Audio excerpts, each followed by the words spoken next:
Hi, I'm Jerry. Come cook with me. Welcome back. Today we're going to talk about a basic roux. A roux is a thickening agent that's used for sauces and soups.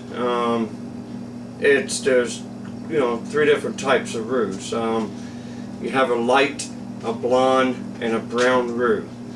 Light blue roux is used for milk-based sauces, such as a bechamel or a cheese sauce or a cream sauce. You have the brown roux that it's just a little bit darker in color, cooked a few more minutes, and can be used for a lighter sauce, like a chicken stock or base sauce, or a velouté, which we could get into later. And then you have the brown roux, which is used for the darker sauces and mainly for brown sauces, like if you're making a Salisbury steak and you're making that sauce for it, to thicken, you'd want to use a brown roux. And one thing to remember is the darker it is, the less thickening power it has. And the brown roux is like a third of the thickening power of a white roux or blonde roux. So what we're going to do is we're going to get ready. We're going to go ahead and get ready to start. And with what I'm doing, I'm going to use 4 ounces of regular butter. And this is, you can get at any store, unsalted. That way you can salt and season at the very end, to your taste. And 4 ounces of flour. Now I'm using just regular bread flour. A lot of chefs, a lot of people like to use cake flour. It's a little bit better, a little bit don't clump as much as they say or something. But bread flour works just as well in the home.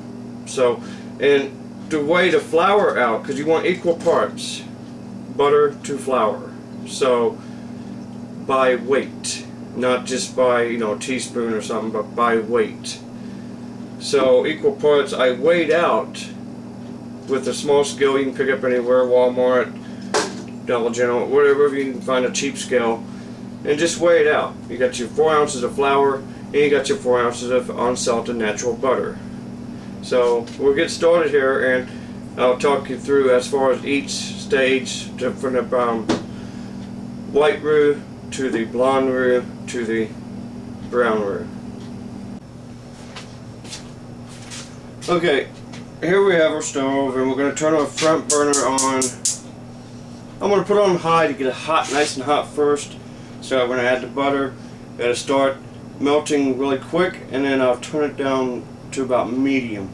You don't want to cook it too fast, you don't want to cook it too slow.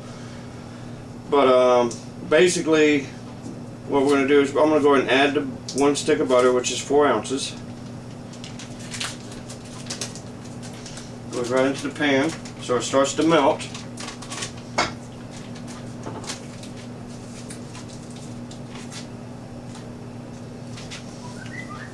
And the best thing to do is to have a whisk. Now, since my pan is non-stick, I like to use a whisk that has a little bit of rubber around it, and so it don't damage my pan. Just move it around some so it starts to melt.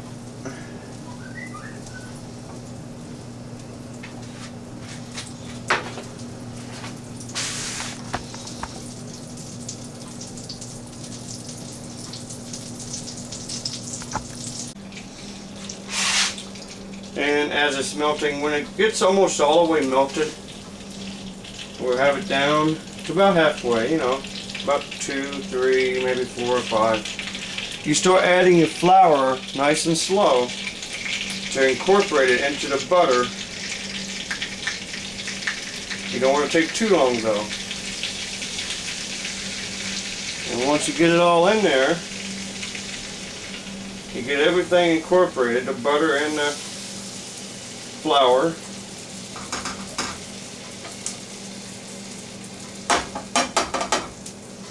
Okay. Just get it all stirred.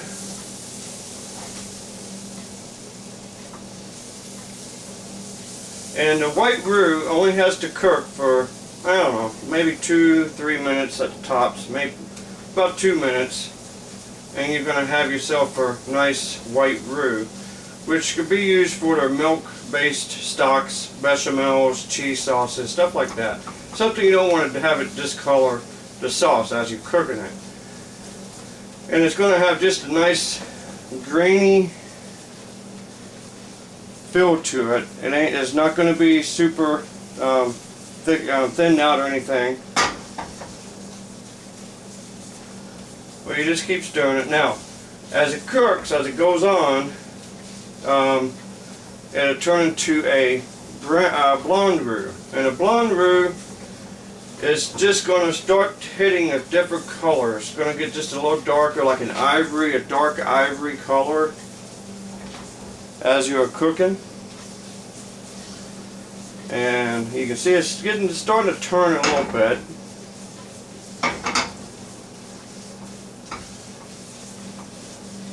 But you don't want to let it sit still or you'll scorch it, and that's what you don't want to do.